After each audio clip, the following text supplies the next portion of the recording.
The evidence is mounting that greater economic equality benefits all people in all societies. Despite this, inequality is soaring. Have you ever wondered why? Most people blame capitalism for the growing inequality and disparity we see in our world today. But it wasn't always like this. Capitalism has been here for hundreds of years and has lifted most of the world out of poverty.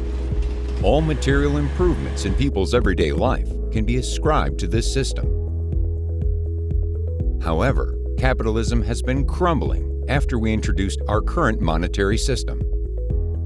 To understand why, we need to go back to 1971, when we replaced the gold standard with our current monetary system, called the fiat system.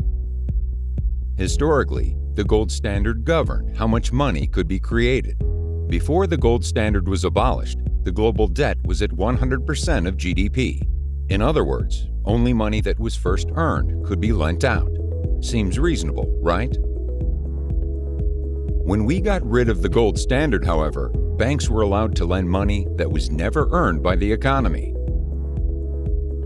This made it possible to create more money than economic growth and causes what we refer to as inflation, where prices increase, but no real value is added. The excess money created by banks inflates prices, but does not create economic growth. The fiat system was by many considered illegitimate at first because there was no longer a link between money and real value.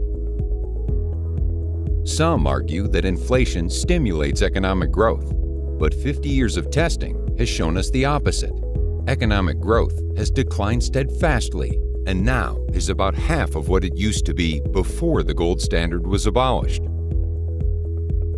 One of the reasons for this is the way inflation is brought about. Rather than printing the excess money and giving it away, governments instead gave banks permission to lend it. The excess debt creation allowed the financial sector and speculators eligible for bank credit to grow at the expense of the rest of society. The biggest problem with excess fiat money, however, is the injustice and inequality it creates.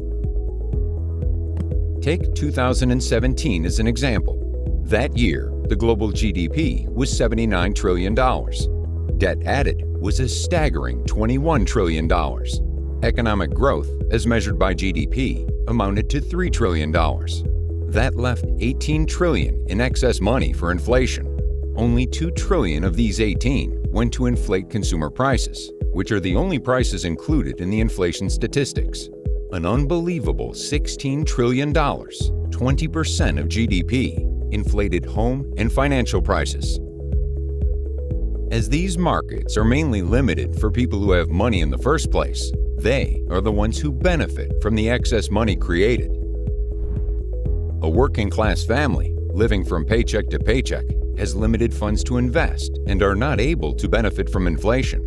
This is the actual reason why the working class has become poorer over the last 50 years, while the rich have become a lot richer. To summarize, the fiat system has slowed down economic growth and distributed the wealth more unequally. With its fixed supply and unpolitical nature, Bitcoin has been referred to as a viable alternative to the fiat currency system. However, Bitcoin is even more problematic than fiat currencies. If Bitcoin was money, it would lead to a general fall in the price level, what we refer to as deflation. This is due to Bitcoin's monetary base, which increases far less than economic production. When the same amount of money chases more goods and services, prices are destined to fall. When prices fall, people will hoard the currency rather than investing in anything else. This will lead to a depression and the economy breaking down. Concluding that inflation and deflation is bad leaves us with only one viable option: keeping prices stable. This is achievable by creating money at the same rate as economic growth.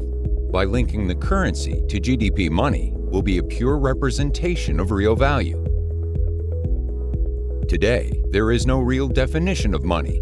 It makes a lot of sense to tie the definition of money to the economy in order to make money understandable and trustworthy. Linking money to GDP will ensure that money goes toward productive investments, as all other prices would stabilize. This will discourage unproductive speculation and result in optimal allocation of resources, leading to the highest economic growth possible. By chance, gold production increased at approximately the same rate as the economic growth. This is the unknown reason for why the gold standard kept prices stable over time and balanced the economy.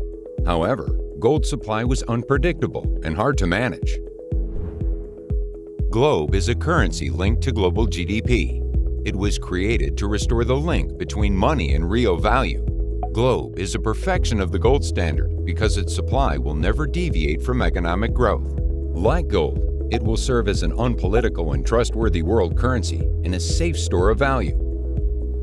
With its GDP link, Globe will also be a digital benchmark for national currencies and how to operate them on the basis of national GDP growth.